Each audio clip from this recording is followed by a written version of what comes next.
இந்த ஏர்கிராஃப்ட்ஸ் வந்து முழுமையாக வந்து ஒரு அட்டானமஸ் ஏர்கிராஃப்ட்ஸ். எல்லாரோட மனசுலையுமே வரக்கூடிய ஒரு முக்கியமான கேள்வி என்னென்னா, இது எவ்வளோ சேஃபாக இருக்கும் ஃப்ளைங் டாக்ஸி. இந்த ஃப்ளைங் டாக்ஸிஸ், இந்த ஈவிடோல்ஸ்னு சொல்லப்படுற இந்த டாக்ஸி வெஹிக்கிள்ஸ் வந்து பார்த்திங்கன்னா நார்மலாக நம்ம யூஸ் பண்ணிகிட்டு இருக்கிற ஏரோப்ளைன்ஸ், ஹெலிகாப்டர்ஸை விடவே பாதுகாப்பானது.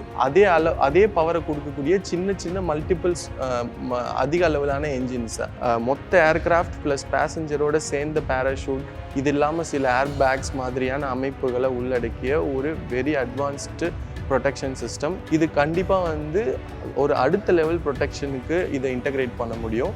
இந்த ஃப்ளைங் டாக்ஸியில் போகிறீங்கன்னா, எங்களுக்கு ஃப்ளைங் டாக்ஸி ஆப்ரேட் பண்ணும்போது 7லேருந்து 10 நிமிஷம் தான் ஆகும் இந்த டிஸ்டன்ஸை கவர் பண்ண. விஜய் டிவியில் ஸ்டார்ட் அப் சிங்கம் அப்படின்ற ஒரு ஷோவில் வந்து பார்ட்டிசிபேட் பண்ண ஒரு சயின்டிஸ்டாக தான் நம்ம இன்றைக்கி மீட் பண்ண வந்திருக்கோம். இவர் பேர் வந்து சுவேதன். ஏர் டாக்ஸி அப்படின்ற ஒரு வித்தியாசமான ஒரு விஷயத்தை கண்டுபிடிச்சிருக்காரு. அது என்ன அப்படின்னா, பறக்கும் ஒரு கார் அப்படின்னு நம்ம இதில் நம்ம சொல்லலாம். இது என்ன ஏது அப்படின்ற முழு விவரத்தை நம்ம அவர்கிட்ட கேட்டு தெரிஞ்சுக்கலாம். வாங்க வீடியோக்குள்ளே போகலாம். நான் சுவேதன், CEO அண்ட் ஃபவுண்டர் சாக்டில் ஏரோஸ்பேஸ்.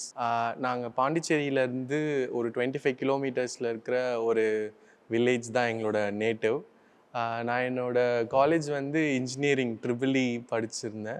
படிச்சுட்டு அதுக்கப்புறம் என்னோடய ஃபஸ்ட்டு ஸ்டார்ட் அப் வந்து வேறு ஒரு இண்டஸ்ட்ரியில். ஸோ 2015 இந்த ஃப்ளைங் டாக்ஸி இண்டஸ்ட்ரியில் வந்து ஒர்க் பண்ணுங்கிற ஸ்பார்க் வந்தது. எக்ஸாக்டாக இந்த இண்டஸ்ட்ரியில் ஒர்க் பண்ண ஆரம்பித்தோம். ஸோ நாங்கள் ஒரு பிஸ்னஸ் ஸ்டார்ட் பண்ணணும்னு வரும்போது அது மணி மேக் பண்ணுற ஒரு விஷயமா மட்டும் இல்லாமல் அது நம்மளோட பேஷன்ஸ் சம்மந்தப்பட்டதாக இருக்கணும். அதே சமயம் அது ஒரு நம்மளோட கண்ட்ரிக்கு ஒரு பெரிய கான்ட்ரிபியூஷன் அதனால இருக்கணும்.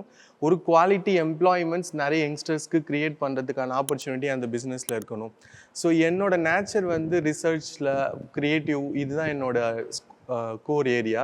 ஸோ அதுக்கப்புறம் நம்ம ஸ்டார்ட் பண்ணுற அந்த பிஸ்னஸ்க்கு குளோபல் ஸ்கேலபிலிட்டி இருக்கணும். ஸோ அந்த மாதிரி நிறைய ரீசன்ஸ் இதில் இருந்ததுனால தான் நாங்கள் இந்த ஒரு பர்டிகுலர் டொமைனை வந்து செலக்ட் பண்ணோம். அதுக்கப்புறம் இதுக்கு டெக்னிக்கலி சில காரணங்கள் இருக்குது. ஃப்ளைங் கார் அப்படிங்கிறது வந்து நம்ம சின்ன வயசில் ஸ்கூலில் படிக்கும்போது இருந்து பார்த்தீங்கன்னா ஃப்ளைங் கார் பற்றின நியூஸ் சேனலில் வரும், அங்கே வந்தது இங்கே வந்தது ஃப்ளைங் கார் பண்ணியிருக்காங்கன்னு. ஆனால் இப்போ வரைக்கும் நம்ம தலைக்கு மேலே எந்த ஃப்ளைங் காரும் பறந்துட்டு இல்லை. அது காரணம் என்னென்னா, இதுக்கு முன்னாடி இந்த எல்லா ஃப்ளைங் டாக்ஸி ப்ராஜெக்ட்ஸுமே வந்து பார்த்திங்கன்னா பெரிய பெரிய ஏரோப்ளைன்ஸ் ஏற்கனவே இருக்கிற ஹெலிகாப்டர் மாதிரி அதே டெக்னாலஜியை சிம்பிளிஃபை பண்ணி காம்பேக்ட் ஆக்கி ஒரு ஃப்ளைங் காராக பண்ண முடியுமாங்கிற முயற்சி தான் அது எல்லாமே.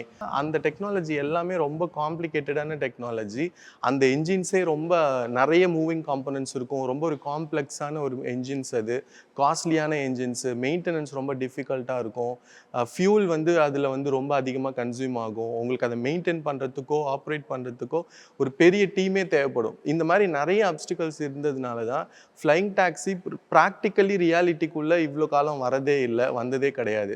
ஆனால் இன்றைக்கி நம்ம பார்க்குற ஃப்ளைங் கார்ஸ் அப்படிங்கிறது, ஃப்ளைங் டாக்ஸிஸ் அப்படிங்கிறது வந்து பழைய காலங்களில் டிஸ்கஸ் பண்ணதுலேருந்து என்டையர்லி டிஃப்ரெண்ட்டான ஒரு கான்செப்ட், ஒரு விஷயம், ஒரு டெக்னாலஜி.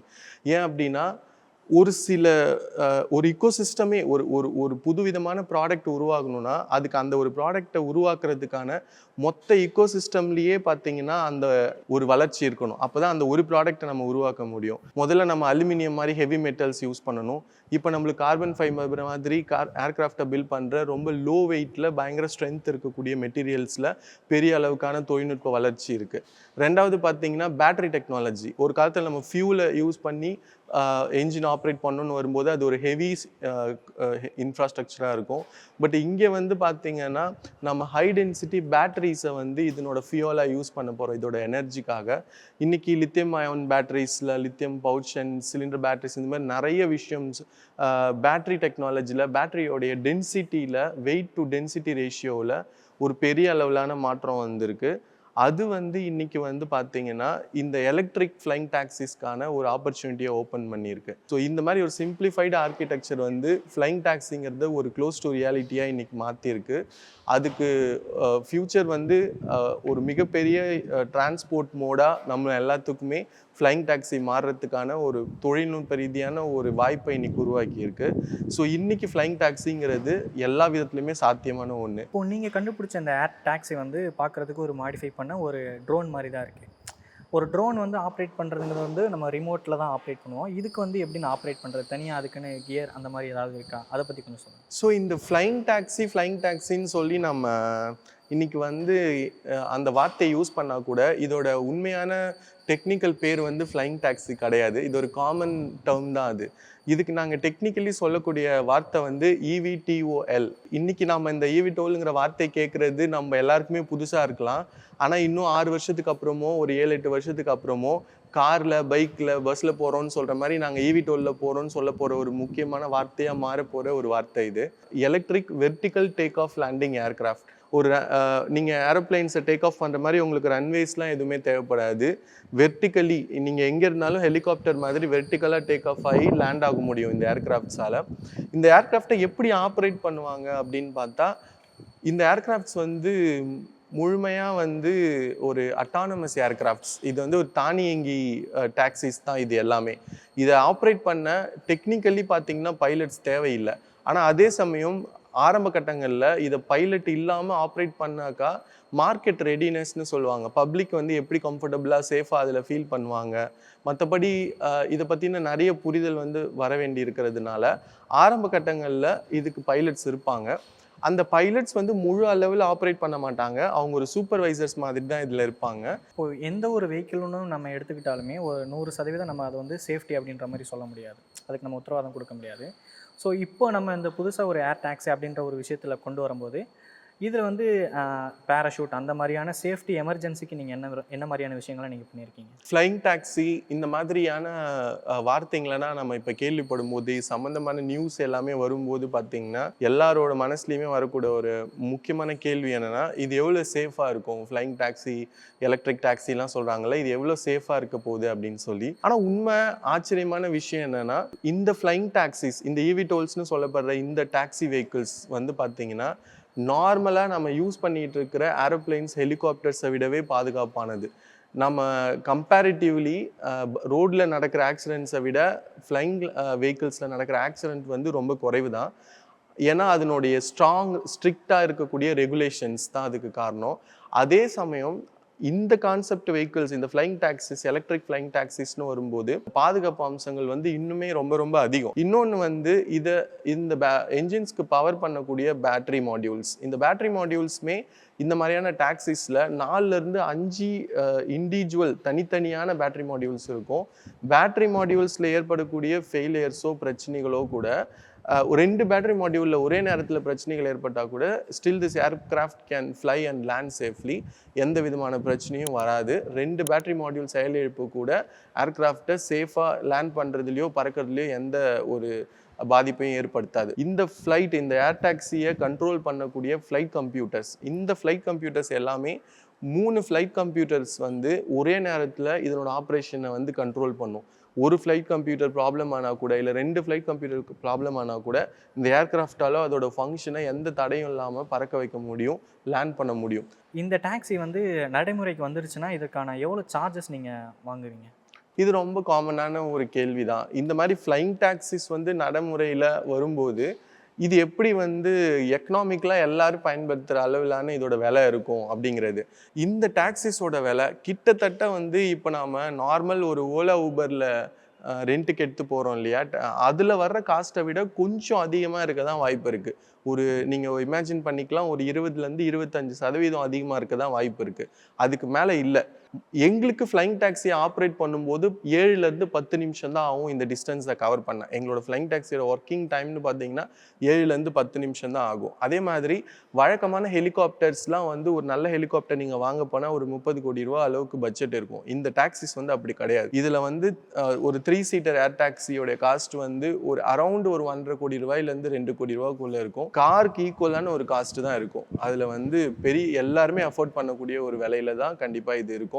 ஒரு 400-500 ருபீஸ் 300 ருபீஸ்லேயே நீங்கள் வந்து உங்களோட சிட்டிக்குள்ளே நீங்கள் ஒரு இடத்துலேருந்து இன்னொரு இடத்துக்கு போகிற அளவுக்கு இது வந்து ரொம்ப காம்பேக்டாக வந்துடும். ஆரம்ப கட்டங்களில் இது ஒரு 1000 ரூபாய் 800 ரூபாயில் ஆரம்பிக்கலாம். பட் போக போக அது இதை விடவே கம்மியாயிடும். இப்போ நார்மலாக இந்த ஏர் டாக்ஸி வந்து நம்மளுடைய பயன்பாட்டுக்கு வந்துருச்சு அப்படின்னா இதனுடைய வந்து அதனுடைய ஸ்பேஸ் எந்த அளவுக்கு நம்ம நுப்பாட்டி வைக்கிற மாதிரி இருக்கும்? ஸோ இந்த மாதிரி ஏர் டாக்ஸிஸ் லேண்ட் பண்ணுறதுக்கோ டேக் ஆஃப் பண்ணுறதுக்கோ அதிகப்படியாக வந்து ஒரு 4500லேருந்து ஒரு 5000 ஸ்கொயர் ஃபீட் அந்த அளவுக்கு தான் தேவைப்படும். எந்த ஒரு அப்பார்ட்மெண்ட்டோட மாடியிலையுமே இந்த 4000 ஸ்கொயர் ஃபீட் வந்து ஈஸியாக கிடச்சிரும். எந்த ஒரு மால்லையுமே ஒரு 4000 ஸ்கொயர் ஃபீட் வந்து லேண்டிங்க்கு டேக் ஆஃப்க்கு நம்மளால் ரெடி பண்ண முடியும். மற்றபடி ஸ்கூல்ஸோ இல்லை ஒரு 5 ஸ்டார் ஹோட்டல்ஸோ ஒரு ஸ்போர்ட்ஸ் கிரவுண்டோ இந்த மாதிரி எந்த இடங்கள்ல வேணால் நம்மளுக்கு 4000 ஸ்கொயர் ஃபீட்டுங்கிறது ஈஸியாக கிடச்சிரும். நம்ம தமிழ்நாட்டில் கொண்டு வரீங்க அப்படின்னா இதற்கான சான்றிதழ் ஒரு ஆன் ரோட் சைட் கண்டிப்பாக வரணும் அப்படின்னா என்ன மாதிரியான சான்றிதழ் தான் நீங்கள் வாங்குவீங்க, எங்கெங்கெல்லாம் போய் இதுக்கான அப்ரூவல் நீங்கள் வாங்குவீங்க? ஸோ ஃப்ளைங் டாக்ஸின்னு நம்ம சொன்னால் கூட இது வந்து ஒரு ஏர்கிராஃப்ட் தான். இது எல்லாமே வந்து ஒரு ஏரோப்ளேன்ஸை ஹெலிகாப்டரை சர்டிஃபை பண்ணுறதுக்கு என்ன ரூல்ஸ் அண்ட் ரெகுலேஷன்ஸ் இருக்கோ அதே ரெகுலேஷன்ஸ் தான் இதுக்கும். ஏன்னா இது வந்து இதுவும் ஒரு விதமான ஒரு விமானம், புது விதமான ஒரு விமானம்னு சொல்லலாம். இந்தியாவுக்கு வந்து பார்த்தா டிஜிசிஏன்னு இருக்கு, டைரக்டர் ஜெனரல் ஆஃப் சிவில் ஏவியேஷன்னு சொல்லுவாங்க. இதேமாரி அமெரிக்காவில் எஃப்ஏஏன்னு சொல்லுவாங்க, ஃபெடரல் ஏவியேஷன் அட்மினிஸ்ட்ரேஷன். இதேமாரி யூரோப்பில் எஸ்ஆன்னு சொல்லுவாங்க. அது மாதிரி இந்தியாவுக்கு பார்த்தீங்கன்னா டிஜிசிஏ இருக்குது. ஸோ டிஜிசிஏ தான் வந்து இந்த ஃப்ளைங் டாக்ஸிஸ் மாதிரியான வெஹிக்கிள்ஸையும் சர்டிஃபை பண்ணுவாங்க. ஸோ 2016 இந்த வெஹிக்கிள்ஸோடைய ட்ரையல்ஸை நம்ம வந்து பார்க்க முடியும். இந்த நம்மளுடைய ஏர் டாக்ஸி பொறுத்த வரைக்கும் அரசியல்வாதிகள் இதை பற்றி சம்மந்தமாக ஏதாவது சட்டசபையில் பேசியிருக்காங்களா? ஸோ இந்த ஃப்ளைங் டாக்ஸிஸ், ஏர்கிராஃப்ட்ஸ் இது எல்லாமே வந்து சென்ட்ரல் கவர்மெண்ட் லெவலில் நடக்கிற விஷயம். சென்ட்ரல் சிவில் ஏவியேஷன் மினிஸ்ட்ரி அவங்களுடைய கண்ட்ரோலில் இருக்கக்கூடிய விஷயம். பார்லிமெண்ட்டில் ரீசண்டாக வந்து இப்போ இருக்கக்கூடிய Rammohan honourable minister civil aviation அவங்க வந்து பேசியிருக்காங்க. ஃப்ளைங் டாக்ஸியோடைய ட்ரையல்ஸை 2016 இந்தியன் கம்பெனிஸ் ஆரம்பிக்கிறதுக்கான ஏற்பாடுகள் வந்து செய்யப்படும்னு சொல்லியிருக்காங்க. அதனுடைய ரெகுலேஷன்ஸை வந்து அவங்க ஒர்க் பண்ணிட்டு இருக்கிறாங்க. இப்போ அதே மாதிரி இந்த ஏர் டாக்ஸி அப்படின்ற ஒரு விஷயம் வந்து நடைமுறைக்கு வந்தால் இதனுடைய பயன்பாட்டினுடைய மொத்த எல்லாமே வந்து யார் பார்த்துக்குவாங்க, யாரோட கண்ட்ரோலில் இருக்கும்? இப்போ நாங்கள் வந்து இந்த ஃப்ளைங் டாக்ஸிஸை உருவாக்குறோம். ஆனால் ஒரு கட்டத்தில் வந்து பார்த்தீங்கன்னா இந்த ஃப்ளைங் டாக்ஸிஸை யாரெல்லாம் ஆப்ரேட் பண்ணுவான்னு பார்த்தா இப்போ இருக்கிற ஊபர், ஓலா எல்லாருமே ஒரு கட்டத்தில் ஃப்ளைங் டாக்ஸியை ஆரம்பித்து தான் தீருவாங்க. இந்த ஏர் டாக்ஸியை பொறுத்த வரைக்கும் எவ்வளோ ஸ்பீடு வரைக்கும் இது போகும்? இப்போ பண்ணிட்டு இருக்கிற இந்த ஏர் டாக்ஸிஸ் வந்து ஆவரேஜாக பார்த்தீங்கன்னா ஒரு 120 to 150 கிலோமீட்டர்ஸ் போகும். ஆனால் இந்த பர்டிகுலர் ஏர் டாக்ஸிஸ் எல்லாமே ஒரு சிட்டிக்குள்ளேயே டாக்ஸி சர்வீஸ் கொடுக்கறதுக்காக உருவாக்கப்பட்ட டாக்ஸிஸ். ஃபார் எக்ஸாம்பிள் நீங்கள் ஒட்டுமொத்த சென்னையே பார்த்தீங்கன்னா ஒரு 30 கிலோமீட்டர் ரவுண்ட் சர்க்கிள் தான் இருக்கும், ரேடியஸ் தான் இருக்கும். ஸோ இதில் வந்து ஸ்பீடுங்கிறது ஒரு பெரிய விஷயம் இல்லை. பட் ஸ்டில் இது வந்து ஒரு 120 130 கிலோமீட்டர், இதோட மேக்ஸிமம் ஸ்பீடு வந்து ஒரு 200 கிலோமீட்டர் வேகம் கூட இது வந்து பறக்கக்கூடிய வெஹிக்கிள்ஸ் இது. ஆனால் வந்து ஒரு 7-8 கிலோமீட்டர்ஸ் தான் சிட்டிக்குள்ளே இருக்கும். இப்போ நீங்கள் வந்து மீனம்பாக்கம் டு டி நகர்னாலே அது ஒரு 6-7 கிலோமீட்டருக்குள்ளே தான் வரும். ஸோ இதை வந்து அது கொஞ்ச நேரத்தில் ஒரு 5-6 மினிட்ஸ்லேயே ஒரு 100 கிலோமீட்டர் வேகத்தில் கடந்துரும். ஸோ கிட்டத்தட்ட 200 கிலோமீட்டர் இதோட டாப் ஸ்பீடாக இருந்தாலும் ஆவரேஜாக நம்ம இது ஒரு 150 கிலோமீட்டர் பர் ஹவர் ஸ்பீடில் கண்டிப்பாக ஆப்ரேட் பண்ண முடியும். இதனுடைய டெஸ்டினேஷன் பற்றி சொல்லுங்கள். இது வந்து எப்படின்னா ஒரு பஸ் இப்போது கோடம்பாக்கம் டு தாம்பரம் அந்த பஸ் ஸ்டாண்டு வரையும் தான் போகுமா, திருப்பி மாறி மாறி வேற எங்கேனாலும் போகலாமா? இந்த வெஹிக்கிள்ஸ் உருவாக்குறதோட முக்கிய நோக்கமே வந்து இந்த மாதிரி ஷார்ட் ஹல்ஸ் கிட்டக்க இருக்கக்கூடிய பிளேசஸ், டிராஃபிக்கால எங்கே ஒரு பெரிய ஸ்ட்ரகிளை நம்ம சந்திக்கிறோமோ அதுக்கான சொல்யூஷன்ஸ் தான். ஒரு சிட்டிலேருந்து ஒரு ஊர்லேருந்து, ஃபார் எக்ஸாம்பிள் சென்னையிலேருந்து நீங்கள் வந்து திருச்சி இதில் போக முடியுமா அப்படின்னு கேட்டிங்கன்னா அதுக்கான வெஹிக்கிள்ஸையும் நாங்கள் உருவாக்கிட்டு இருக்கோம். அது வந்து EVTOL கிடையாது, அதாவது EVTOL, electric vertical take off landing ஏர்கிராஃப்ட்னு நான் உங்களுக்கு சொன்னேன். ஏன்னா அது வெர்டிக்கலி டேக் ஆஃப் லேண்ட் ஆகக்கூடிய ஏர்கிராஃப்ட்ஸ். ஆனால் அதே சமயம் ஒரு ஊரில் இருந்து இன்னொரு ஊருக்கு, இப்போ சென்னையிலேருந்து பாண்டிச்சேரி இல்லை சென்னையிலேருந்து ட்ரிச்சி போகணும், நீங்கள் ட்ரிச்சிலேருந்து தஞ்சாவூர் போகணுன்னா பெரிய ஏர்போர்ட்லேருந்து சின்ன ஏர்போர்ட் போகிற எலக்ட்ரிக் ஏர் டாக்ஸிஸ் இருக்குது. அதோட பேர் வந்து ECTOLன்னு சொல்லுவாங்க. அது எப்படி EVTOLோ அது மாதிரி இது பேர் வந்து ECTOL, electric conventional take off landing aircraft. இது மொத்தமாக மின்சாரத்தில் இயங்கக்கூடிய ஒரு சின்ன ஏர் டாக்ஸி. ஸோ இது வந்து ரன்வேவில் டேக் ஆஃப் ஆகி ரன்வேல தான் இறங்கும். இது வெர்டிக்கலி டேக் ஆஃப் ஆகாது. ஏன்னா வெர்டிக்கலி டேக் ஆஃப் ஆகும்போது நீங்கள் நிறைய எனர்ஜி கன்சியூம் பண்ணுற மாதிரி இருக்கும். இது எலக்ட்ரிக்குங்கிறதுனால நிறைய எனர்ஜி அங்கேயே வேஸ்ட் ஆகிடும்.